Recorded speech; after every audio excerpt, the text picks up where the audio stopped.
vers. Mag jij alvast zo meteen alle dingetjes eraf halen aan de zijkant?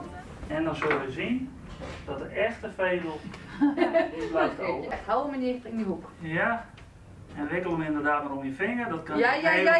Zo. Het is de landelijke VHTO Girls Day. En wij vinden het gewoon heel wichtig om jonge vrouwen, sowieso maar jonge vrouwen te enthousiasmeren van techniek. En we willen ook graag zien laten dat techniek alles behalve saai is of vies. Maar dat techniek gewoon hartstikke leuk is. En dat laten we zien onder famkes onder hand van verschillende workshops die we organiseren. Ik ben met techniek bezig geweest. En ik heb mijn vriendin, ben ik bezig geweest met een website meidje. En we hadden een gesprek gehad met een vrouw en dat was de eigenaar van een bedrijf. Op de Prins Bernhardskoale uit Kalm vinden ze het heel belangrijk om de band kennis te laten met techniek.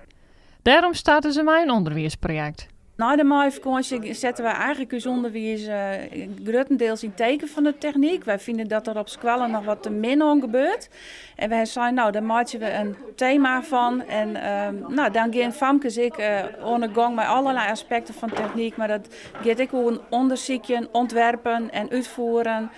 Dus er zitten meerdere fasen in het hele techniekproces. De squallen maken daarom dankbaar gebruik van de uitnodiging van Kabel Noord om deel te komen van Girls Day. Het is natuurlijk hartstikke goed en fijn dat je in alle vakken een mix hebben van mannen en vrouwen. En vrouwen hebben net altijd direct het idee dat ze in de techniek werk doen kunnen.